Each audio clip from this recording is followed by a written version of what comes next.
Hi guys, कसे आहेत तुम्ही? चला तर आज आपण असे बेसनाचे छानसे असे लागणारे लाडू बनवूया। तुम्ही हे दिवाळीमध्ये किंवा गणपती बाप्पा असतात त्यावेळेस करू शकत आहात। खूप छान लागतात हे। चला तर आपण बनवायला चालू करूया। सर्वात आधी आपण हे बेसन पीठ घेऊया। तुमच्या अकॉर्डिंग तुम्ही किती पण बेसन पीठ घेऊ शकत आहात। आणि साखर घेतलेली, ती आपल्याला बारीक साखर हवी म्हणून आपण तिला पिसून घेऊया। त्याच्यामध्ये आपण एक अशी वेलची टाकूया। तुम्हाला 2 टाकू शकत किंवा तुमच्या अकॉर्डिंग किती बी टाकू शकत आहात। चला तर आपण ही साखर पिसून घेऊया। आपली साखर पिसून झाली आहे। त्यात वेलची टाकल्यामुळे छानसा वास आणि टेस्ट लागते लाडूला।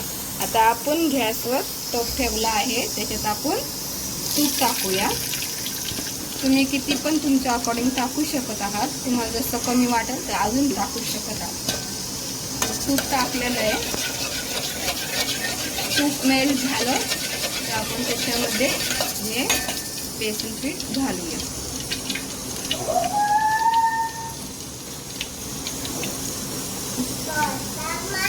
आता आपण हे बेसन पीठ स्लो गॅसवर चांगलं लालसर होऊ तर भाजूया।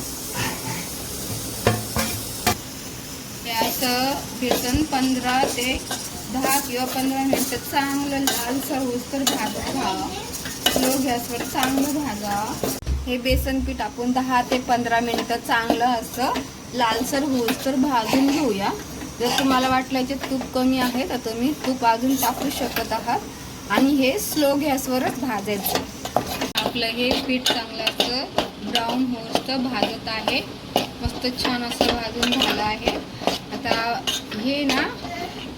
हे लाडू ना असे हे खायला खूप टेस्टी लागतात। असे मऊ मऊ लागतात एकदम खायला।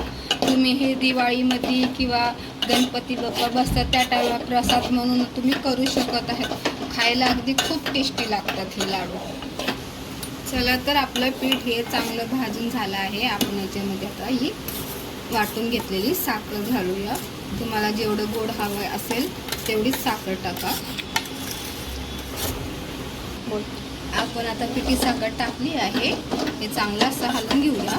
तुम्ही पीठ हे नेहमी स्लो गॅसवरच भाजावे, कारण पीठ जर फास्ट गॅसवर भाजले ते कडू लागतं आणि टेस्ट पण नाही लागत। त्यामुळे स्लो गॅसवरच आपण हे भाजून घेऊया। चला तरी आपलं झालं आहे तयार मिश्रण। आपण आता ही गॅस बंद करून घेऊया आणि आता आपण असं काढून घेऊया प्लेटीमध्ये।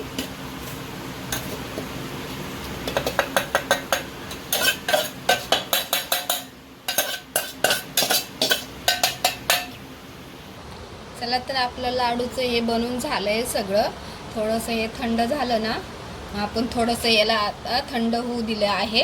आता आपण हे असे लाडू बनवून घेऊया। छोटे छोटे असे खायला खूप छान लागतात। हे मस्त थोडेसे गरम असताना हे लाडू बांधून घ्यायचे। आता आपण छोटे छोटे सगळे लाडू तयार करून घेऊया। चला तर गाईस, आपले हे लाडू बनवून असे तयार झाले आहेत खूप छानपैकी। हे खायला खूप टेस्टी लागतात। जर तुम्ही नक्की करून बघा, हे लाडू तुम्हाला नक्की आवडतील। तर तुम्हाला आवडले असेल तर लाईक करा, शेअर करा, कमेंट्स करा आणि सबस्क्राईब नक्की करा। थँक्यू।